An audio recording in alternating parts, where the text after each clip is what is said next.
فرزند زہرا یہ حالات برے ہیں۔ کاشانۂ بصیرت ایک ایسا مکمل یوٹیوب چینل جس پر محروم بصارت کے لیے بالخصوص اور تمام افراد کے لیے بالعموم سینکڑوں کی تعداد میں اسلامی کتب دستیاب ہیں۔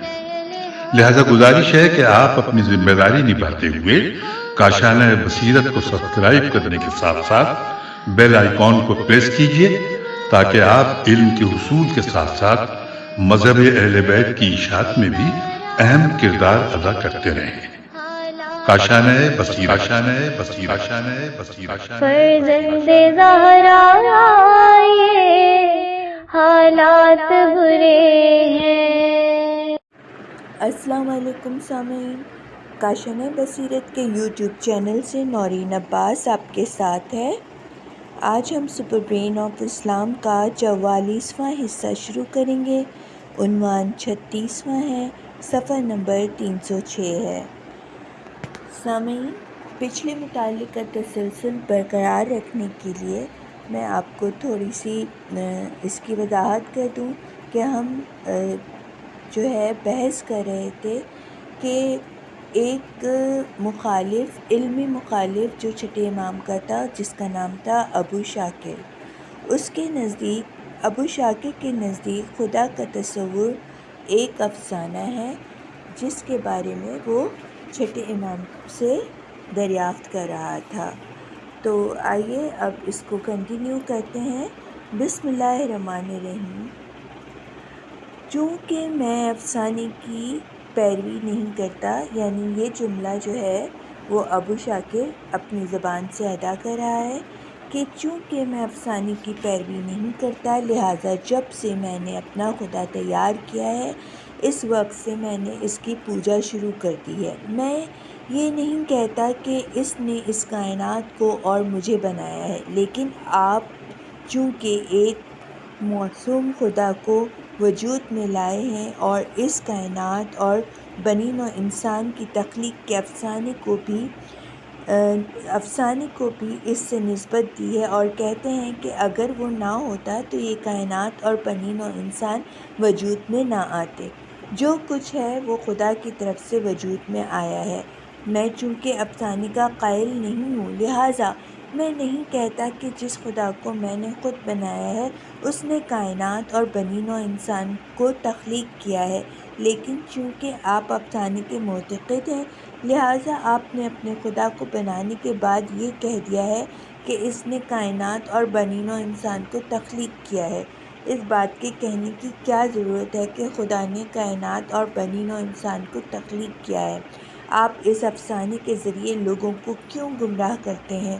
لوگوں کو حقیقت نہیں پوچھنے دیتے۔ اس بات کی کوئی ضرورت نہیں کہ کائنات اور بنی نوع انسان خدا کی تخلیق کیے ہوئے ہیں۔ کائنات اور بنی نوع انسان خود بخود وجود میں آئے ہیں، اور یہ ہم ہیں جو اپنے خدا کو وجود میں لاتے ہیں۔ خالق ہم ہیں، نہ کہ خدا۔ میں اپنے خدا کو اپنے ہاتھوں سے تراشتا ہوں اور وجود میں لاتا ہوں، جبکہ آپ اپنے خدا کو اپنے وہم و گمان کے ذریعے وجود میں لاتے ہیں۔ اس دوران جبکہ ابو شاکر یہ گفتگو کر رہا تھا، ایک بار بھی امام جعفر صادق نے اس کی قطع کلامی نہیں کی۔ جو شاگرد اس مجلس میں بیٹھے تھے انہوں نے کچھ کہنا چاہا، لیکن امام جعفر صادق نے اشارے سے انہیں منع کر دیا۔ جب ابو شاکر کی بات ختم ہو چکی تو اس کے بعد امام جعفر صادق نے بات کرنے کے لیے چند سیکنڈ تک ہونٹ نہیں ہلائے اور اس بات کے منتظر تھے کہ ابو شاکر بات کرے۔ اس کے بعد آپ نے ابو شاکر سے پوچھا کہ کیا اس کی گفتگو ختم ہو چکی ہے اور تو کچھ نہیں کہنا چاہتا؟ ابو شاکر نے کہا، میری آخری بات یہ ہے کہ آپ نے ان اندیکھے خدا کو لوگوں سے اس لیے متعارف کرایا ہے کہ آپ اس کے ذریعے اثر و رسوخ پیدا کریں، دولت مند بنیں اور آپ کی زندگی خوشحال گزرے۔ بس یہ میری آخری بات تھی، اس کے بعد میں کچھ نہیں کہتا۔ امام جعفر صادق نے اظہار خیال کرتے ہوئے کہا، چونکہ تمہاری گفتگو ختم ہو چکی ہے، لہٰذا میں تمہیں جواب دیتا ہوں۔ اور اس جواب کو تمہاری گفتگو کے آخری حصے سے شروع کرتا ہوں۔ تم نے کہا ہے کہ میں اس لیے لوگوں کو خدا پرستی کی طرف دعوت دیتا ہوں کہ انہیں فریب دے کر اثر و رسوخ پیدا کروں اور زندگی کو آرام سے گزاروں۔ اگر میری حالت خلیفہ جیسی ہوتی تو تیری یہ تہمت شاید مناسب نظر آتی، لیکن تم نے آج یہاں پر میری روزمرہ کی غذا دیکھی ہے اور مشاہدہ کیا ہے کہ میں کتنے لقمے سوکھی روٹی کھاتا ہوں، اور تمہیں دعوت دیتا ہوں کہ آج رات میرے گھر آؤ اور مشاہدہ کرو کہ میری شام کی غذا کیا ہے اور میرے گھر میں کس قدر سامان ہے۔ اے ابو شاکر، اگر میں دولت جمع کرنے والا ہوتا اور تمہارے بقول زندگی کو آرام سے گزارتا تو ضروری نہیں تھا کہ میں خدا پرستی کی تبلیغ کے ذریعے دولت کے حصول کی تگ و دو کروں اور آرام سے زندگی گزاروں۔ میں کیمیا دانی کے ذریعے دولت مند بن سکتا تھا، اور اگر اس ذریعے سے دولت حاصل نہ کرنا چاہتا تو تجارت کے ذریعے دولت حاصل کر سکتا تھا، کیونکہ دوسرے ممالک کے بارے میں میری معلومات تاجروں سے زیادہ ہے۔ میں جانتا ہوں کہ کون سے ملک میں کس قسم کا سامان تیار ہوتا ہے اور کون سی اقسام کا سامان دوسرے ممالک لے کے جانا فائدہ مند ہے۔ اس شہر کے تاجروں سے پوچھو کہ اصفہان، ترکی اور کیلیکی میں کون سا سامان تیار ہوتا ہے جس کا خریدنا ان کے لیے سود مند ہے۔ میرا خیال ہے وہ تمہیں جواب نہیں دے سکتے، کیونکہ یہاں کے تاجر صرف شام، مصر، الجزائر اور بین النہرین میں تیار کیے جانے والے سامان سے واقف ہیں، اور دوسرے ممالک کے سامان جسے جزیرۃ العرب میں لانا فائدہ مند ہے اس کے بارے میں کوئی اطلاع نہیں رکھتے۔ لیکن میں جانتا ہوں کہ غیر ممالک میں کون سا سامان موجود ہے جسے لا کر فروخت کیا جائے تو خاطر خواہ منافع ہوتا ہے، اور مجھے یہ بھی معلوم ہے کہ اس سامان کو کس راستے سے لایا جائے کہ سامان لانے کا خرچ کم سے کم آئے۔ اے ابو شاکر، تو نے کہا ہے کہ میں خدا پرستی کی تبلیغ کے ذریعے لوگوں کو فریب دے کر مال و دولت حاصل کرنا چاہتا ہوں۔ تیرے جواب میں میں کہتا ہوں کہ جب سے میں نے لوگوں میں خدا پرستی کی تبلیغ شروع کی ہے، اس دن سے لے کر آج تک میں نے کسی سے چھوٹے چھوٹے تحفوں کے سوا، وہ بھی پھل وغیرہ کے علاوہ، کوئی چیز حاصل نہیں کی۔ جبکہ خزاں کے موسم میں کھجوریں پکتی ہیں تو میرا ایک دوست اپنے باغ سے کھجوریں چن کر اور ایک کریٹ میں لا کر اپنے نوکر کے ذریعے مجھے بھیجتا ہے، اور میں یہ تحفہ اس لیے قبول کرتا ہوں کہ میرا دوست خفا نہ ہو۔ میرا ایک اور دوست جس کا طائف میں اناروں کا باغ ہے، جب موسم خزاں میں انار پکتے ہیں تو ان میں سے کچھ وہ کریٹ میں ڈال کر مدینے آنے والے کارواں کے ذریعے میرے لیے بھیجتا ہے، اور میں ان کے اناروں کو صرف اس لیے قبول کرتا ہوں کہ میرا دوست مجھ سے خفا نہ ہو۔ اے ابو شاکر، تو اس بات کی تصدیق کرے گا کہ کوئی شخص ایک عرصے تک اس لیے لوگوں میں تبلیغ نہیں کرتا کہ اس کے بدلے اسے سال میں ایک دفعہ انار کے چند دانے اور کچھ کھجور حاصل ہوں۔ اے ابو شاکر، میں نے سنا ہے کہ تیرا باپ موتیوں کو پہچانتا تھا۔ اگر تو موتی شناس ہے تو میں تمہیں بتاتا ہوں کہ میں ہر قسم کے ہیرے اور جواہرات کی شناخت رکھتا ہوں۔ کوئی ایسا موتی نہیں جسے میں نہیں پہچانتا اور اس کی قیمت نہیں لگا سکتا۔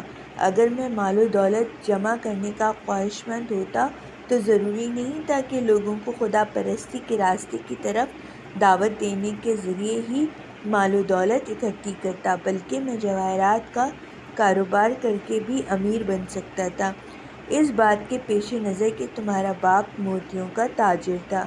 کیا تم جانتے ہو کہ یاقوت کتنی قسم کے ہوتے ہیں؟ ابو شاکر نے نفی میں جواب دیا۔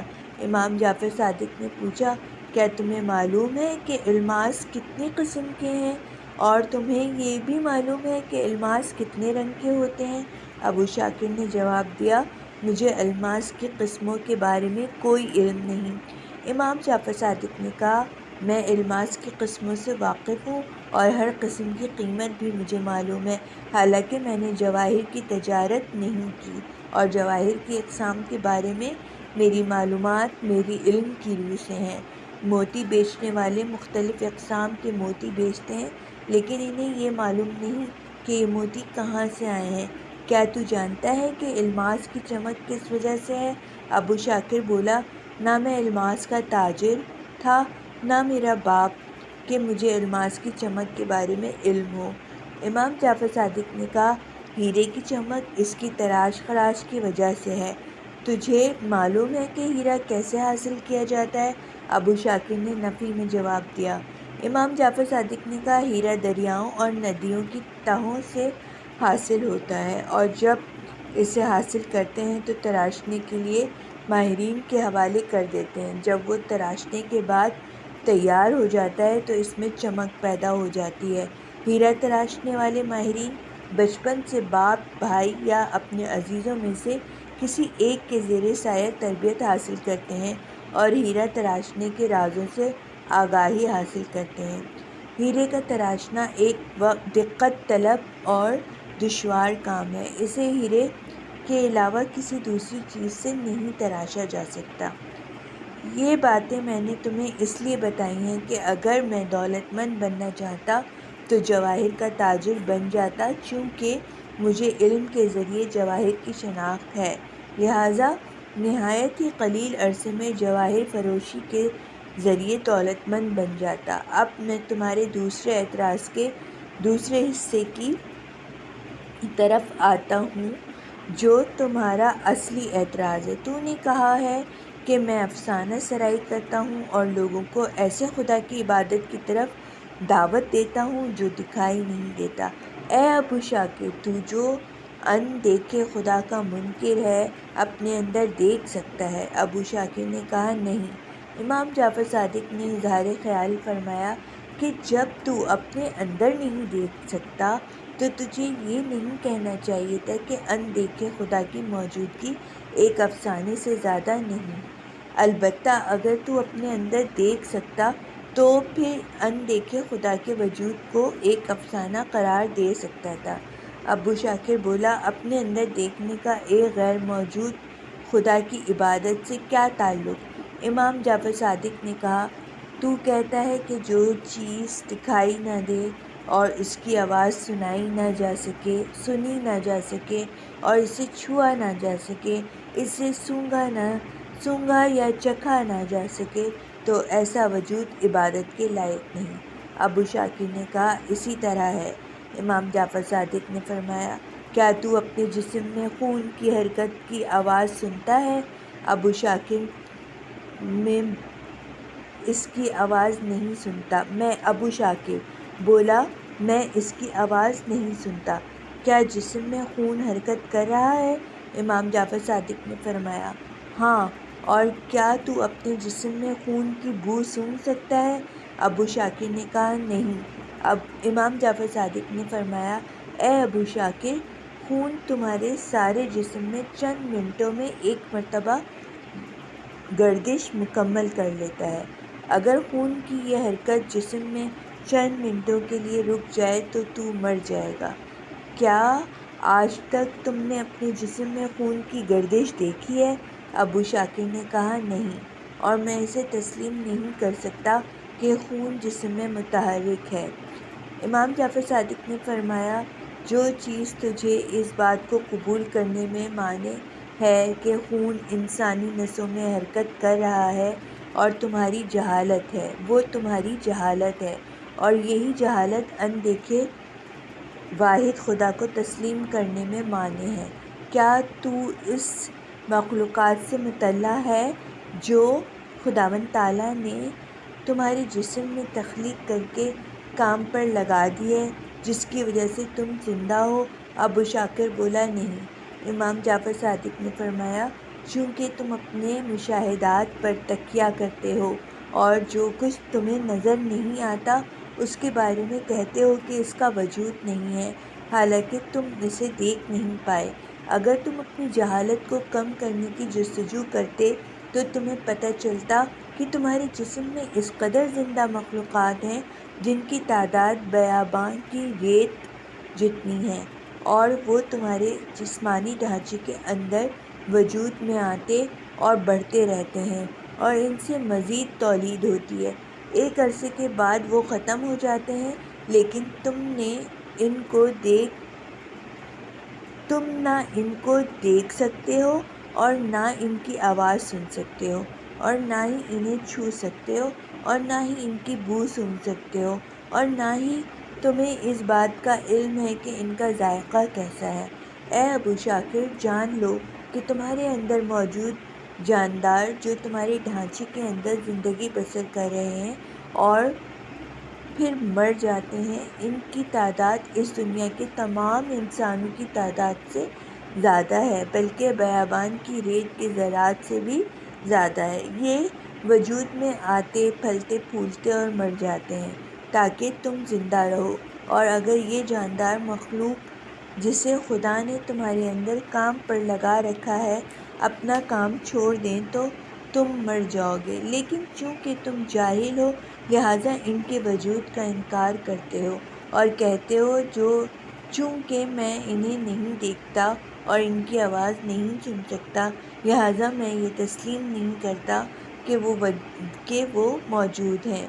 تمہارا خیال ہے کہ جو چیز تمہیں اپنے ڈھانچے کے اندر موجود اس جاندار مخلوق کا انکار کرنے پر اکساتی ہے وہ تمہاری عقل فہم و فراست کی قوت ہے، جبکہ در حقیقت وہ بے عقلی اور ناسمجھی ہے۔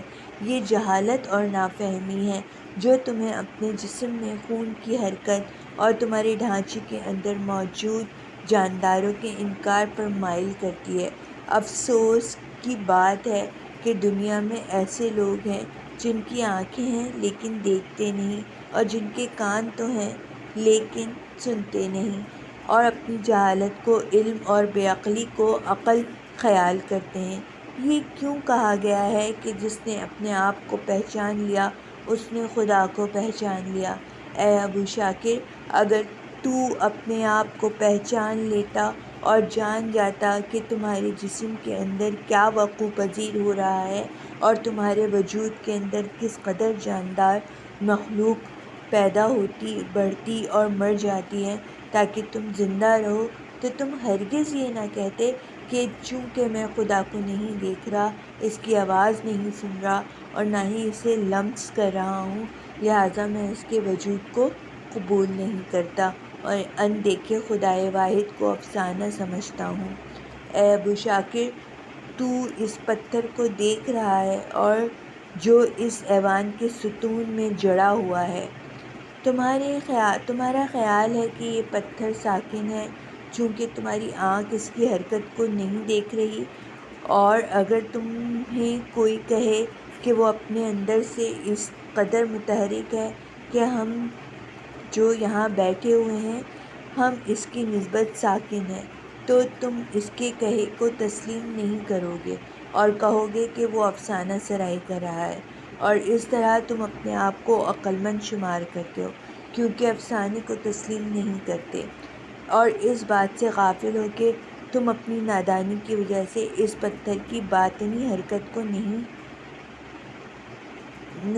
سمجھ سکتے، اور شاید وہ دن آئے جب لوگ اپنی عقل مندی کی وجہ سے پتھر کے اندر موجود حرکت کو دیکھ سکیں۔ اے ابو شاکر، تم نے کہا ہے کہ جو کچھ اس دنیا میں وجود میں آتا ہے خود بخود وجود میں آتا ہے اور اس کا خالق کوئی نہیں۔ تمہارا کہنا ہے کہ گھاس صحرا میں خود بخود سبز ہوتی ہے اور کوئی اسے نہیں اگاتا، لیکن تم نے یہ خیال نہیں کیا کہ جب تک صحرا میں گھاس کا بیج نہ ہو گھاس نہیں اگتی، اور جب گھاس کا بیج زمین پر گرے تو جب تک بارش زمین کو نم نہ کر دے وہ نہیں اگے گی، اور بارش خود بخود نہیں برستی بلکہ زمین سے اٹھنے والے بخارات جو بادل کی شکل اختیار کر لیتے اور برستے ہیں وہ بھی ہر وقت نہیں بلکہ خاص موسموں میں برستے اور زمین کو نم کرتے ہیں۔ تاکہ گھاس کا بیج نم مٹی میں اگائے اور سبز ہو جائے اور پھر اس کی جڑیں نکل آئیں، جبکہ اس کے برعکس دوسری صورت میں صحرا میں کسی قسم کی گھاس نہیں اگ سکتی۔ تم 10 اقسام کی گھاس کا بیج ایک بند برتن میں رکھ دو اور اس برتن میں پانی بھی ڈال دو اور پھر مشاہدہ کرو کہ اس کی جڑیں نکلتی ہیں یا نہیں، کیونکہ صحرا یا دوسری جگہ پر گھاس کو سبز کے ہونے کے لیے صرف نمی کافی نہیں ہے بلکہ ہوا کی بھی ضرورت ہے، اور ہوا میں ایسا اثر ہوتا ہے جس کی وجہ سے درخت اگتا اور پھلتا پھولتا ہے۔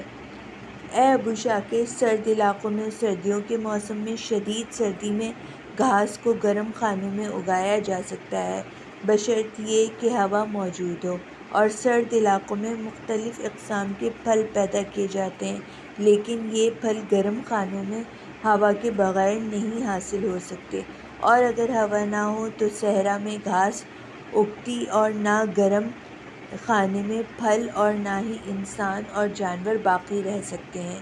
اے ابو شاکر، اس کے باوجود کہ ہوا تمہاری اور انسانوں کی زندگی کا ذریعہ ہے، تم اسے نہیں دیکھ پاتے، اور صرف اس وقت جب ہوا چلتی ہے تو تمہیں اس کے وجود کا احساس ہوتا ہے۔ کیا تم ہوا کے وجود کا انکار کر سکتے ہو؟ صحرا میں گھاس کے اگنے کے لیے خاک، ہوا، بارش اور مطلوبہ موسم کا ہونا ضروری ہے تاکہ گھاس اگے، اور ایک ایسی قوت کا ہونا بھی ضروری ہے جو ان تمام عوامل کو باہم یکجا کرے، اور وہ قوت خداوند تعالیٰ کی ہے۔ اگر تم اہل علم ہوتے تو تمہیں پتہ چلتا کہ حکمت کسی ایسی چیز کے خود بخود وجود میں آنے کو تسلیم نہیں کرتی، اور ہر چیز کے وجود میں آنے کے لیے اس کے خالق کا ہونا ضروری ہے، خواہ وہ جمادات ہوں یا نباتات یا جانور ہوں۔ انسان بھی جانوروں کے زمرے میں شامل ہے۔ اگر تم عالم ہوتے تو تمہیں معلوم ہوتا کہ متعدد مکاتب کے فلاسفہ میں کوئی ایک شخص بھی ایسا نہیں گزرا جو خالق کا معتقد نہ ہو۔ بعض اوقات یہ خیال کیا جاتا ہے کہ بعض فلاسفہ خالق کے معتقد بنے تھے، اس کی وجہ یہ ہے کہ وہ خالق کو اللہ کے نام کے علاوہ کسی اور نام سے پکارتے تھے، ورنہ حتیٰ کہ وہ لوگ جو مطلقاً خدا کی نفی کرتے تھے، وہ کہتے تھے کہ خالق کا وجود نہیں ہے، پھر بھی وہ اپنے فلسفے میں کسی مبدع کے معتقد تھے، اور وہ اپنے اس مبدع کے عقیدے سے بے نیاز ہو سکتے تھے۔ اے ابو شاکر، خالق کا انکار کرنا جہالت ہے، نہ کہ دانش مندی۔ ایک عقل مند انسان اگر صرف چند منٹوں کے لیے جسم کے نظام پر غور کرے تو وہ سمجھ جاتا ہے کہ اس متوازن اور دائمی نظام کا کوئی ناظم بھی ہے، اور جس نے اس دنیا کو خلق کیا ہے وہی اس کا ناظم بھی ہے۔ کوئی چیز دنیا کے نظام کو درہم برہم نہیں کر سکتی سوائے دنیا کے ناظم کے۔ اے ابو شاکر، تو نے مجھ سے کہا ہے کہ تم اور میں دونوں اپنے خدا کو بناتے ہیں، اور تیرے اس قول کا مطلب یہ ہے کہ ہمارا خدا خود ہمارے ہاتھوں وجود میں آتا ہے، اس فرق کے ساتھ کہ تو اپنے خدا کو ترکھان کے اوزار یا لکڑی یا پتھر توڑنے والے آلے کی مدد سے پتھر تراش کر، اور میں اپنے خدا کو اپنے تخیل سے وجود میں لاتا ہوں۔ تمہارے خدا اور میرے خدا میں ایک بڑا فرق یہ ہے کہ جب تم ترکھان کے اوزار یا سنگ تراشی کے آلات ہاتھ میں لیتے ہو اور کام شروع کرتے ہو تو اس وقت تمہارا خدا موجود نہیں ہوتا، لیکن میرا خدا میرے سوچنے سے پہلے موجود ہوتا ہے۔ میں نے اپنے خدا کو خود تیار نہیں کیا، اور نہ ہی میں اسے اپنی سوچ کے نتیجے میں وجود میں لایا ہوں۔ تمہارا خدا تمہارے بقول تمہارے ہاتھوں کا بنایا ہوا ہے، اور اس کو بنانے کے لیے لکڑی یا پتھر کی ضرورت ہے۔ میرا خدا میرے تخیل کی پیداوار نہیں ہے، کیونکہ وہ میرے سوچنے سے پہلے ہی موجود تھا۔ جو کچھ میں نے کہا ہے اور کرتا ہوں وہ اپنی سوچ کے ذریعے خدا کی بہتر معرفت حاصل کرنا اور اس کی عظمت پر غور و فکر کرنا ہے۔ جس وقت تم جنگ کی طرف جاتے ہو اور ایک پہاڑ کو دیکھتے ہو اور اس کے بارے میں زیادہ سے زیادہ جاننے کی کوشش کرتے ہو تو کیا میں کہہ سکتا ہوں کہ تم نے اسے اپنے ہاتھ سے پیدا کیا ہے یا اپنے غور و فکر سے ایجاد کیا ہے؟ پہاڑ تم سے پہلے بھی تھا اور تمہارے بعد بھی رہے گا۔ جو کچھ تمہیں کرنا ہے وہ یہ ہے کہ اس کو اچھی طرح پہچانو۔ یہ پہچان بھی معرفت کی حد تک محدود ہے۔ یہ پہچان بھی معرفت کی حد تک محدود ہے۔ تم پہاڑ کو اچھی طرح نہیں پہچان سکتے کیونکہ تمہاری دانائی اتنی نہیں ہے کہ تم پہاڑ کے مبدا کی شناخت کر سکو اور یہ جان سکو کہ پہاڑ کی انتہا کس وقت ہوگی، یہ کس چیز سے بنا ہے، اس کے جوف میں یا اس کی گہرائی میں کون کون سی دھاتیں موجود ہیں، اور وہ دھاتیں زمین سے نکالی جائیں تو انسان کو کیا کیا فائدے پہنچا سکتی ہیں۔ تمہیں معلوم نہیں کہ پہاڑ میں موجود پتھر کس وقت اور کیسے وجود میں آئے۔ اگر تم دانا ہوتے تو ہرگز نہ کہتے کہ بت جو تمہارا خدا ہے اسے تم وجود میں لاتے ہو، چونکہ وہ لکڑی یا پتھر جس سے تم بت بنا رہے ہو یا تراش رہے ہو اسے تم وجود میں نہیں لائے۔ کیا تم جانتے ہو کہ جس پتھر کو تم تراشتے اور بت کی شکل دیتے ہو وہ ہزاروں سال پہلے سے موجود ہے اور تمہارے بعد بھی موجود رہے گا؟ کیا تجھے معلوم ہے کہ جس پتھر سے تم بت تراشتے ہو وہ بہت دور دراز کی دنیا سے آیا ہے، کیونکہ زمین کے مختلف حصے مسلسل حرکت کر رہے ہیں، لیکن چونکہ ان کی حرکت سست ہے ہم اسے دیکھ نہیں سکتے۔ اگر تم ایک عقلمند انسان ہوتے اور خدا کے معتقد ہوتے تو تمہیں پتہ چل جاتا کہ اس دنیا میں کوئی بھی ایسی چیز نہیں جو متحرک نہ ہو، یعنی دنیا میں جمود بے معنی ہے اور ہماری زندگی میں بھی جمود بے معنی ہے، کیونکہ ہم کسی حال میں بھی ساکن نہیں، حتیٰ کہ سوتے ہوئے بھی۔ سوتے میں ہم زمین کی حرکت کے ساتھ ساتھ حرکت کرتے ہیں اور یہ حرکت ہمارے اندر موجود حرکات کے علاوہ ہے۔ اے ابو شاکر، میں اس سے کہیں چھوٹا ہوں کہ اپنے خدا کو اپنے تخیل میں لا سکوں۔ یہ وہ ہے جو میرے شعور کو وجود میں لایا ہے تاکہ میں اس کی مدد سے اسے اچھی طرح پہچان سکوں، اور میرا یہ شعور میرے مرنے کے بعد ختم ہو جائے گا لیکن اس کی ذات باقی رہے گی۔ اے ابو شاکر، جان لو کہ ختم ہونے سے میرا مقصد یہ نہیں کہ بالکل ختم ہو جائے گا، بلکہ میری مراد یہ ہے کہ اس جہان میں اس کا وجود باقی نہیں رہے گا، کیونکہ صرف خدا کے علاوہ اس دنیا میں موجود تمام چیزوں میں تبدیلی وقوع پذیر ہوتی ہے۔ اے ابو شاکر، اگر تو اس پتھر کے ٹکڑے کو جس سے تو بت تراشتا ہے پہچان لے تو اتنی آسانی سے خدا کے وجود کا انکار نہیں کر سکتا اور ہرگز یہ نہ کہتا کہ میرا خدا میرے تخیل کی پیداوار ہے۔ تم چونکہ پتھر کو نہیں پہچانتے لہٰذا خیال کرتے ہو کہ پتھر تمہارے ہاتھوں کا مطیع ہے اور تم اسے جس شکل میں چاہو تراش سکتے ہو۔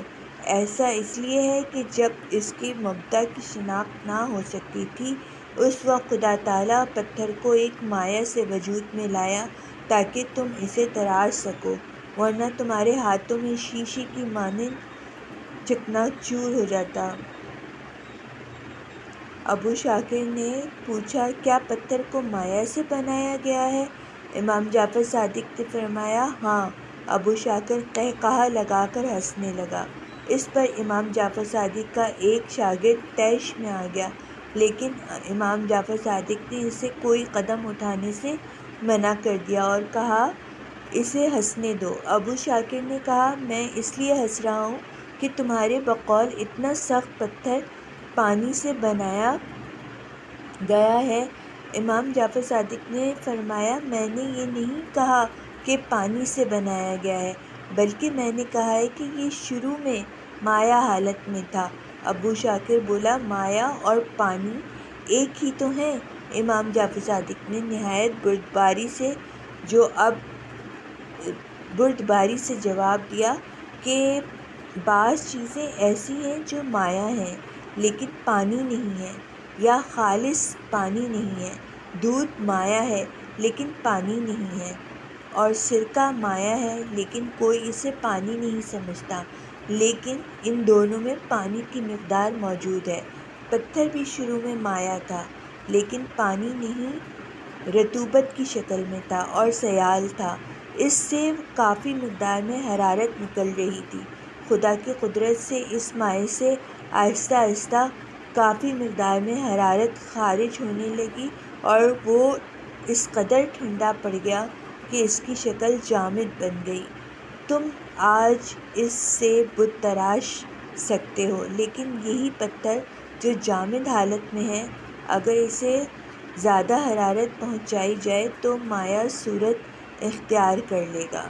ابو شاکر بولا، میں جو ہی گھر جاؤں گا پتھر کو آگ میں ڈال کر دیکھوں گا کہ کیا آپ کا فرمان صحیح ہے اور پتھر مایع شکل اختیار کر لیتا ہے یا نہیں۔ امام جعفر صادق نے فرمایا، تمہاری انگیٹھی کی حرارت پتھر کو نہیں پگھلا سکتی، کیا تم اپنی انگیٹھی کی حرارت سے لوہے کے ایک ٹکڑے کو پگھلا سکتے ہو؟ ابو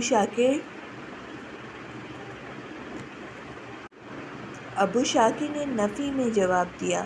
امام جعفر صادق نے فرمایا، پتھر کو پگھلانے کے لیے ایک بھٹی درکار ہے، اور اس بھٹی میں کافی مقدار میں ایندھن ایک لمبی مدت تک جلایا جائے تاکہ بھٹی خوب گرم ہو جائے، تو اس وقت پتھر مایع حالت میں تبدیل ہو جائے گا۔ میں تم سے یہ کہنا چاہتا تھا کہ تم ایک بت کو تراشتے ہو تو خیال کرتے ہو کہ تم نے اسے تراشا ہے، حالانکہ یہ خداوند تعالیٰ کا پیدا کیا ہوا ہے، یا اس کی ذات ہے جس نے پتھر کو مایع حالت سے جامد حالت میں تبدیل کیا ہے کہ تیری تراش سے وہ ریزہ ریزہ نہیں ہوتا۔ اگر شیشے کی مانند ہوتا تو ہرگز اس کو تراش کر بت نہ بنا سکتا۔ یہ خداوند تعالیٰ ہے جس نے تجھے پیدا کیا اور تجھے ہاتھ دیے اور تمہاری انگلیاں اس طرح بنائیں کہ تم اوزاروں کو اپنے ہاتھوں میں پکڑ سکتے ہو، اور پھر تمہیں شعور عطا کیا تاکہ تم پتھر سے انسانوں یا جانوروں یا دوسری چیزوں کے مجسمے تراش سکو۔ میں اس بات کی تصدیق کرتا ہوں کہ پتھر کو تراشنے کے مرحلے میں یہ تم ہو جو اپنے خدا کو وجود میں لاتے ہو، لیکن تم اپنے خدا کو وجود میں لانے کے لیے جتنے وسائل استعمال کرتے ہو وہ سب ان دیکھے اور واحد خدا کی طرف سے وجود میں لائے ہوتے ہیں۔ یہاں تک کہ پتھر کو تراشنے کے لیے تم جس شعور سے کام لیتے ہو وہ بھی خداوند تعالیٰ کا عطا کیا ہوا ہے۔ اے ابو شاکر، یہ شعور خداوند تعالیٰ نے تمہیں عطا کیا ہے، اور تم اس شعور کی مدد سے بت تراشتے ہو تاکہ اس کی پوجا کرو۔ اگر خداوند تعالیٰ تمہیں یہ شعور نہ عطا کرتا تو تم ہرگز ایک بت تراشنے پر توجہ نہ دے سکتے اور نہ اسے اپنا خدا جان سکتے۔ اے ابو شاکر، میں تم سے ایک سوال کرتا ہوں اور تمہارے جواب کا منتظر ہوں۔ تم جب ایک بت تراشتے ہو اور اسے اپنا خدا سمجھتے ہو تو کیا تمہارا عقیدہ ہے کہ پتھر کا وہ ٹکڑا تمہاری حاجات بر لانے کے لیے توانا ہو جائے گا؟ کیا تمہارا خیال ہے کہ جب تم بیمار ہوتے ہو تو پتھر کا وہ ٹکڑا تمہارا علاج کر سکتا ہے؟ اگر متعدی بیماری کی صورت میں کوئی وبا پھوٹ پڑے گی تو وہ تمہیں اس سے نجات دلا سکے گا؟ اگر بارش نہ ہو تو پتھر کا وہ ٹکڑا بارش برسا کر خشکی دور کر سکے گا؟ اور اگر تم کسی کے قرض دار بن جاؤ تو وہ تمہارا قرض اتار دے گا؟ سامعین، یہ تھے امام جعفر صادق کے کچھ سوالات جو انہوں نے ابو شاکر سے کیے۔ میں اپنے مطالعے کو یہیں روک رہی ہوں۔ انشاءاللہ اگلے مطالعے میں ابو شاکر کے جوابات ملاحظہ فرمائیے گا۔